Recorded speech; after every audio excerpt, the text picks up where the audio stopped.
ऐसा विकल्प है जो किसानों की आवाज बनता है, जो असहायों की आवाज बनता है, जो उन लोगों की आवाज बनता है जो लोग सत्ता के मद में चूर जिन्हें दबा देते हैं। 4 पंक्तियां कोई डोटासरा करके कोई बोलता है कि मोरिया बुला देंगे हड़ौती में, 4 पंक्तियां उसके लिए बोलता हूं मैं कि लालच के मारों को सत्ता जब सौंप दोगे अपनों में बांटने की आदत न जाएगी, कि लालच के मारों को सत्ता जब सौंप दोगे अपनों में बांटने की आदत न जाएगी। शिक्षा से जो वास्ता रहा न हो जो दूर दूर नाथ के उस बारे की परंपरा न जाएगी, कि शिक्षा से जो वास्ता रहा न हो जो दूर दूर नाथ के उस बारे की परंपरा न जाएगी। और मेहनती विद्यार्थियों का हक छीन छीन कर, कि मेहनती विद्यार्थियों का हक छीन छीन कर किए है जो पाप उनकी हाय नहीं जाएगी। और सत्ता का क्या है नेताजी, सत्ता आजकल नहीं अगले चुनाव में कहानी नहीं आएगी, अगले चुनाव में कहानी नहीं आएगी। इनकलाब इनकलाब। आदरणीय दीनबंधु जी भाई साहब, आदरणीय दीनबंधु जी भाई साहब 2 शब्द बोले। खजूरना कला के ग्रामवासियों, आपने नरेश जी मीणा का भव्य स्वागत किया, इसके लिए आप बहुत बहुत धन्यवाद के पात्र हो। साथियों, किसानों के लिए, मजदूरों के लिए, युवाओं के लिए लड़ने वाला यदि कोई आपके बीच में आए तो नरेश मीणा है। साथियों, ऐसा क्रांतिकारी हमारे बीच में नहीं आएगा। साथियों, ये आपके बेटे को ये बीजेपी और कांग्रेस के नेता पूरे घेरने की कोशिश करेंगे, लेकिन आप सब लोगों का आशीर्वाद इस किसान के बेटे पे बना रहना चाहिए। और जी जान लगा तो बिल्कुल 11 तारीख तक सोना नहीं, अपने को बहुत मेहनत करनी है, क्योंकि इन धन्ना सेठों ने जो राजनीति में कब्जा कर लिया है, इस कब्जे को छुड़ाना है और इस हारती को आजाद कराना है। इंकलाब जिंदाबाद। साथियों, नरेश जी धाकड़, नरेश जी धाकड़।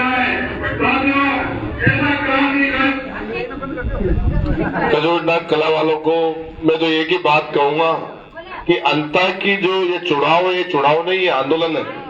क्योंकि इन्होंने जो ऊपर लेवल के जो नेता बैठे हैं सब व्यापारी है आपस में, किसानों का कोई बात नहीं सुनता है। एक किसान का बेटा इतनी ताकत से उभरा है, तो आप सभी लोगों से निवेदन है कि फिर जोर शोर से, नहीं तो किसानों की कभी आवाज सुनने वाला नहीं मिलेगा आपको। और ऐसा मौका इनके खिलाफ जो जाता है बड़े बड़े नेताओं के, ये जेलों में डाल देते हैं। मगर मैं नरेश जी मीणा को सैल्यूट करता हूं कि ऐसा क्रांतिकारी हमारी आरोती की धरती पे पैदा हुआ है जो हम सबकी एक आवाज बना है। ये बदलाव का समय है और सब लोग ज्यादा से ज्यादा भूमिका निभाए, इतने वोटों से जीता है कि इनकी आने वाली जो धन्ना सेठ बैठे ना, कभी चुनाव लड़ने का प्रयास नहीं करे। धन्यवाद। सरपंच साहब कहा है? सरपंच साहब 2 शब्द बोलो ना। नहीं, राम राम साहब। खजूरना कला के सभी पिता तुल्य बुजुर्गों, मेरी प्यारी माताओं, युवा साथियों, प्यारे बच्चों, आपके गांव में चुनाव के लिए वोट और समर्थन मांगने आया हूं। और इस जोश और उमंग जो देख रहा हूं, इससे मुझे लग रहा है कि खजूरना कला एक तरफा मत पेटी को भरकर नरेश मीणा को भरपूर आशीर्वाद देने के लिए चाहिए।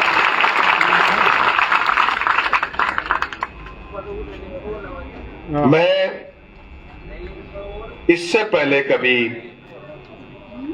इस गांव में नहीं आया और अभी अभी अरविंद से जान पहचान हुई चुनाव के दौरान ही। अब धीरे धीरे परिचय बढ़ रहा है, कारवां बढ़ रहा है।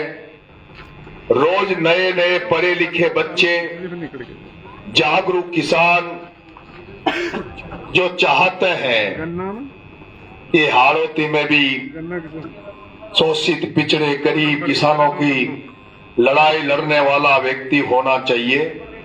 वो तमाम लोग आज हमारे साथ खड़े हो गए, ऐसे खड़े हो गए जैसे अन्ना हजारे के आंदोलन के बाद दिल्ली में राजनीति बदली, देश में राजनीति बदली, और अन्ना हजारे के आंदोलन के बाद दिल्ली के लोगों ने कांग्रेस और बीजेपी को हटाकर और अरविंद केजरीवाल जी को मुख्यमंत्री बनाया था।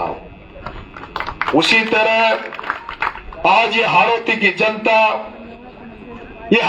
जनता जाग रही है। हाड़ौती की जनता, जनता की जनता ये कह रही है, जिस भी गांव में जाता हूं, कोई माता बहन से मिलता हूं तो माता बहन कहती है कि अबानो तो आया छे, फिर वोटन के बाद भी आओगा कह। तो इस जनता की जनता जिसने वर्षों से वोट दे रहे, 78 साल की देश की आजादी के बाद लगातार वोट देते हुए किसी किसी को चुन रहे हैं। लेकिन एक समय तक भी ठीक था जब रघुवीर सिंह जी कौशल साहब चुनाव लड़ते थे, शिवनारायण जी नागर साहब चुनाव लड़ते थे। उन्होंने कभी राजनीति को पैसा कमाने का धंधा नहीं बनाया, व्यवसायीकरण का धंधा नहीं बनाया था।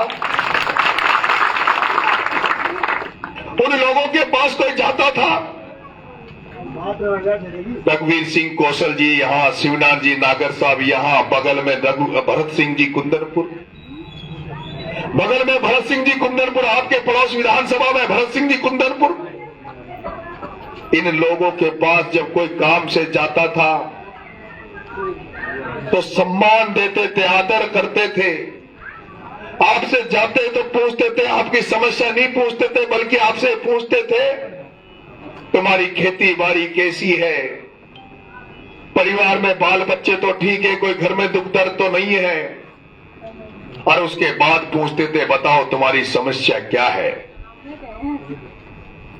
लेकिन अब क्या हो रहा है, जिनका मैंने नाम लिया, रघुवीर सिंह जी कौशल, शिवनारायण जी नागर, भरत सिंह जी कुंदनपुर, इन लोगों ने अगर कोई व्यापार कर रहा तो उस व्यापार में दखलंदाजी नहीं की। अगर कोई प्रॉपर्टी का काम कर रहा, प्रॉपर्टी का व्यवसाय कर रहा है, कोई प्लॉट काट के रोजी रोटी कमा रहा तो उसके काम में इन्होंने दखलंदाजी नहीं दी। इन्होंने कोई कर्मचारी अधिकारियों को कभी कोई दखलंदाजी इसलिए नहीं की क्योंकि इन्होंने कभी किसी थानेदार, तहसीलदार, डिप्टी से कभी 1 रुपए की बंदी ये लोग नहीं लेते थे, ना रघुवीर सिंह जी, ना शिवनारायण जी, ना भरत सिंह जी।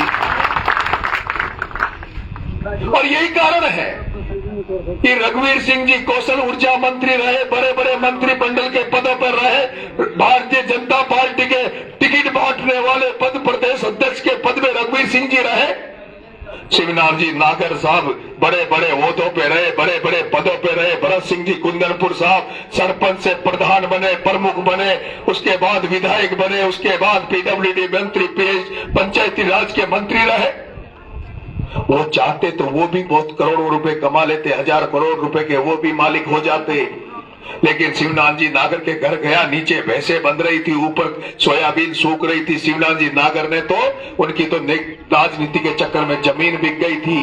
भरत सिंह जी कुंदनपुर साहब की हालत आपके सामने, उनका बेटा, एक जो आदमी पीडब्ल्यूडी मिनिस्टर रह जाए, जो आदमी पंचायत राज का मंत्री रह जाए। मुझे अभी जेल में, मैं अनशन पे था तब मुझे पता लगा उनका बेटा तो 7 लाख रुपए साल की तनख्वाह पे नौकरी करता है। 7 लाख रुपए साल की, जो मास्टर से भी कम तनख्वाह होती है। ऐसे ईमानदार लोग थे। अगर जो ईमानदार जो लोग अगर इस यहाँ आ जाए, मोहल्ले में आ जाए, कहीं दिख जाए तो जनता का उनके आगे सिर नतमस्तक हो जाते थे, सिर झुकाकर जनता उनको सम्मान देती थी। लेकिन अब राजनीति का क्या हो गया? अब राजनीति किस तरफ पर जा रही है? जिनको आप वोट देकर राजा बनाते हो, जिनको आप वोट देकर राजा बनाते हो, मालिक बनाते हो, कि अगर हमें थाने में कोई काम पड़ जाएगा, तहसील में कोई काम पड़ जाएगा, गांव में कोई काम पड़ जाएगा, खेत खलिहान में कोई काम पड़ जाएगा, तो हम नेताओं के पास जाएंगे तो वो नेता हमारी मदद करेंगे। लेकिन आपने 5 बार से प्रमोद भाया को वोट दे रहे हो, आप कई वर्षों से वोट दे रहे हो। क्या कभी ऐसा हुआ है कि जब आपकी समस्याओं का निवारण किया गया हो, आपको सुना गया हो, अरे आज तो राजनीति ये हो गई, अगर नेता एमएलए बनने के बाद अगर तुम्हें नेता से काम पड़ जाए तो गांव में ठेकेदार ढूंढना पड़ता है, दलाल ढूंढना पड़ता है कि फलाना दलाल लेकर जाएगा, फलाना व्यक्ति उसके पास लेकर जाएगा। फोन डायरेक्ट कर नहीं सकते, गांव में वो आते नहीं है। बड़ा आदमी के घर में मौत हो जाओ तो बेट में आ जाओ, चाहे गरीब के हो जाओ तो उनको कोई फर्क नहीं पड़ता। लेकिन मैं राजनीति को बदलने निकला हूं।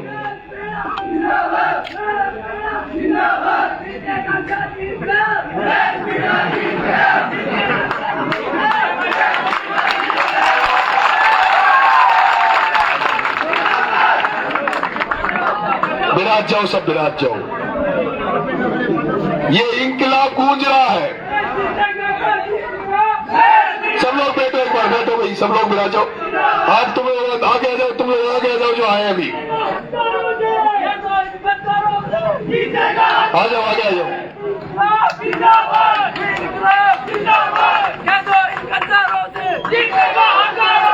बैठ जाओ, बैठ जाओ, विराजो, विराजो भाई, विराजो।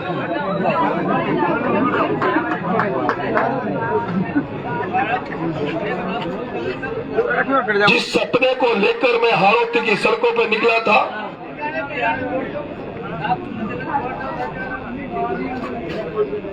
जिस सपने को लेकर मैं हाड़ौती की सड़कों पर निकला था, जो ख्वाब मैंने हाड़ौती की जनता से सजोया था, आज मैं उसको पूरा होता हुआ देख रहा हूं।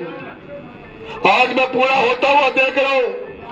जहां चुनाव आता था, जहां कांग्रेस का नारा लगता था, बीजेपी का नारा लगता था, कांग्रेस बीजेपी के नेताओं का नारा लगता था, आज उस अंता की धरती पे इंकलाब का नारा लग रहा है, भगत सिंह का नारा लग रहा है, आज इंकलाब का नारा लग रहा है। जहां कांग्रेस बीजेपी के नारे लग रहे थे, वहां इस चुनाव में जय जवान जय किसान का नारा लग रहा है। पहली बार किसानों की बात इस चुनाव में होने लगी है। पहली बार लग रहा है कि वाकई में कोई चुनाव हो रहा है जिसमें किसान गरीब की बात हो रही है। मैं आज गांव गांव में जा रहा हूं। जब सड़क से निकलता हूं, खेतों में देखता हूं, तो पता लगता है सोयाबीन खत्म हो गई, उड़द खत्म हो गया, धान की फसल खत्म हो गई, लेकिन कोई भी किसान की बात करने वाला नहीं है, कोई भी फसल बीमा का पैसा दिलाने वाला नहीं है, कोई भी लाइट की बात करने वाला है। मेरे किसान भाइयों, खजूर कला के निवासियों, अगर तुम्हारा बेटा नरेश मीणा को अगर तुमने विधायक बना दिया, एमएलए बना दिया, तो 14 तारीख को रिजल्ट आएगा। आचार संहिता खत्म होगी। जिस दिन आचार संहिता खत्म हो जाएगी, आज तो नरेश मीणा नंगे पैर गाड़ी में बैठ के आया है, लेकिन आचार संहिता के खत्म होने के बाद अगर इस बेटे को विधायक बना दोगे तो नंगे पैर पैदल पैदल चलकर आप सबके गांव में जाऊंगा, आपके गांव में जाऊंगा, गांव के बीच में खाट बिछाऊंगा और पूरे गांव वालों से समस्या लिखवाऊंगा कि तुम्हारे गांव की क्या क्या समस्या है। जब पूरे अंता के गांव में जा जाकर पूरी समस्याओं को लिख लूंगा, उसके बाद 12 जिले के किसानों को फसल बीमा को लेकर प्रवर वर्ग परियोजना का नहर का पानी सुंदलक थामली तक पहुंचाने के लिए चौकी बोरदा बामली से लेकर जहां भी वहां भी तक नहर का पानी नहीं पहुंचा, वहां तक नहर का पानी पहुंचाने के लिए उन तमाम मुद्दे, चौक आधारी का पावर प्लांट, मोतीपुरा छबड़ा का चौकी का पावर प्लांट, जिनमें बाहर के लोग आकर नौकरियां कर रहे हैं, गडेपान की फैक्ट्री में बाहर के लोग आकर नौकरियां कर रहे हैं और हमारा युवा बेरोजगार घूम रहा है। हमारा युवा बेरोजगार घूम रहा है, उनमें बाहर के आके नौकरियां कर रहे हैं।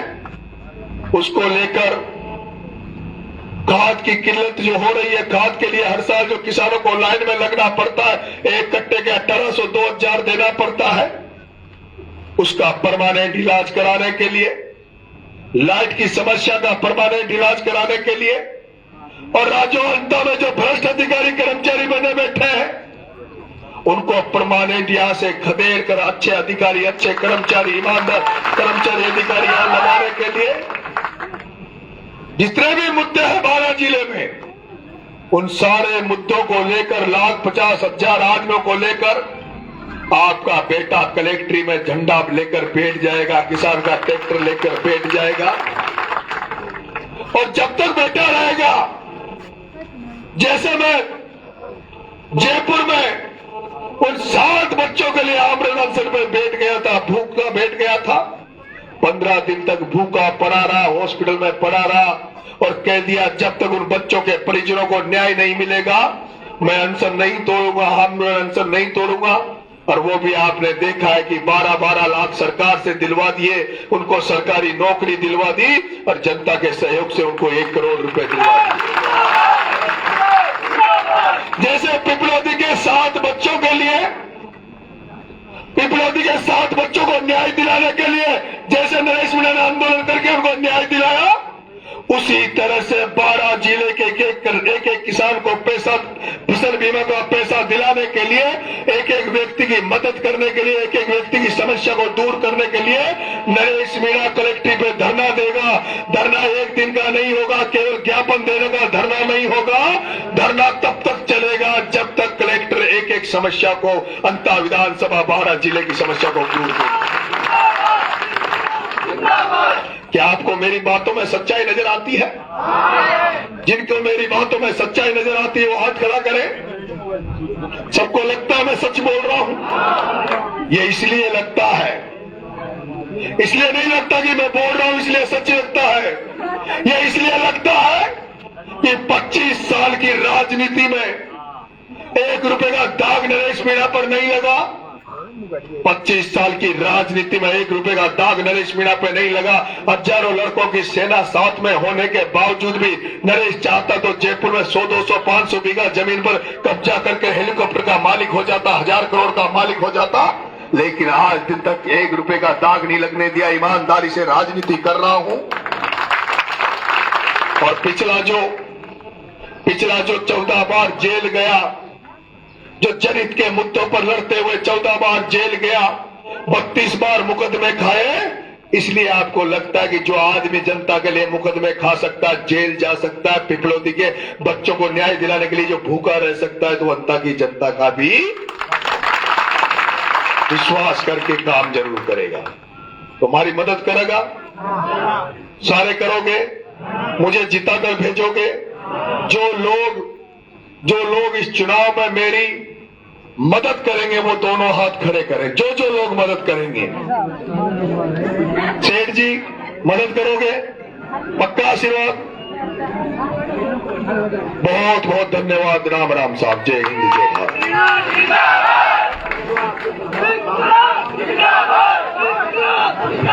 एक बोलेरो है RJ 25 52 83, RJ 25 52 83 जो जाम लग रहा है।